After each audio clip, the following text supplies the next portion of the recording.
I don't know if you believe in angels, but I believe that I had 2 encounters with angels in my lifetime.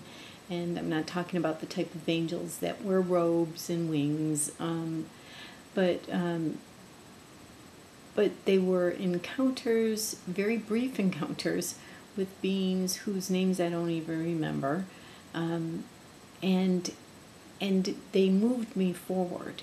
It was like they divinely inspired me somehow, and so I like to think of them as angels in my life. And what happened in the first situation was Michelle and I, we were driving to Cape Cod. I was living in New York at the time. We were going on vacation, and it was raining, and we had been drinking, and the car spun out into the divider rail of the highway, and you know, I mean, obviously we were both shaken up pretty bad. The passenger side of my car was pretty well crunched up, and she had minor injuries, but we got to a truck stop, and I remember walking into the truck stop and being completely in a daze, and I saw something sparkly. You know, from a distance I saw something sparkly, and it was actually a metal. It was a metal, and I started walking towards the light. You know, I was walking towards the shine, the glitter, the light, and I wasn't even aware that the metal was attached to this husky, red-haired, red-bearded trucker, and I just walked right up to the metal, and I looked up at him when I realized that there was a body attached to the metal, and he had the most gentlest blue eyes. I can't even tell you. His eyes filled me with so much kindness and empathy that it just kind of rushed over me, and it really did move me forward, you know, because I was really truly dazed. And he said, "I could see that you're pretty shaken up. Why don't you and your friend go in there and have a cup of coffee?" Simple words, very insignificant. It was the eye contact that pretty much woke up something within me. It was the light in his eyes that woke up some sort of wisdom within me, that I knew what he was saying made sense, and I had to sit with Michelle, and we had to decide whether or not we were going to go forward on this vacation or back home at that point.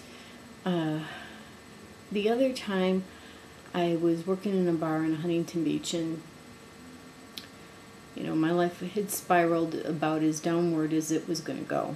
And there was a customer in there who was basically my type of guy, you know, long-haired, beautiful musician, and he was sitting in my friend Linda's section, and so I wasn't even waiting on him, but he definitely had caught my eye. And so Linda said, "Oh, you know, I can't even remember what happened, but Linda brought him over to meet me, and the man had a peculiar odor about him, and it wasn't like it was body odor or anything, and it wasn't that real sweet type of odor that Michael had around, you know, that movie Michael, where John Travolta walks around and everybody thinks he smells like cinnamon rolls or hot chocolate or cookies in the oven, you know. But this man did have a peculiar odor, just enough for it to turn me off about him, because everything else was there, you know. Anyhow, we talked, we got along. I had just received a tape from a friend of mine who does music also, and he said he was interested in hearing it. We went out to the car, we listened to the tape, nothing happened, but he did mention he wanted to go to the swap meet the next morning. And so I said, "I'll take you there." And he was staying at the hotel. I worked in a bar in a hotel, and I picked him up, and we went to the swap meet. And I don't think he bought anything. I don't remember, but I do remember this pink bicycle caught my eye, and I had enough money for it, and he talked me into it, and if he wasn't there, I would have never bought it because I wouldn't have been able to have gotten it, from there to my car. He helped me with that. But that bicycle put me on a healthy track. I started waking up in the morning and riding the bike to go get my cup of coffee, and then I would ride the bike to the beach, and I would ride the bike to work, and I started physically feeling better, and I realized I needed some mental help as well. And that's when I started seeing a counselor, and my life started getting better. And it was all because of my bike, and it was all because of that person who was in the bar.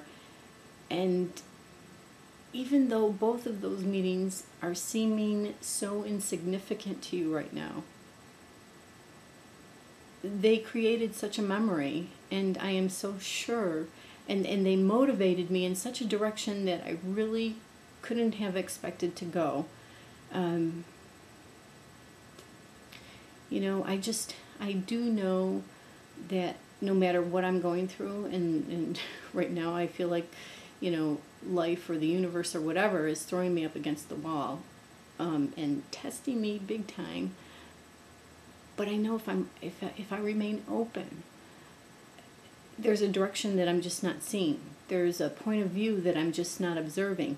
There's something to be gotten from this. I'm sure of it. And who knows? Maybe tomorrow I'll meet another angel. And if not, maybe I'll get the lesson so I don't have to be slammed in the head by a 2x4 from the universe.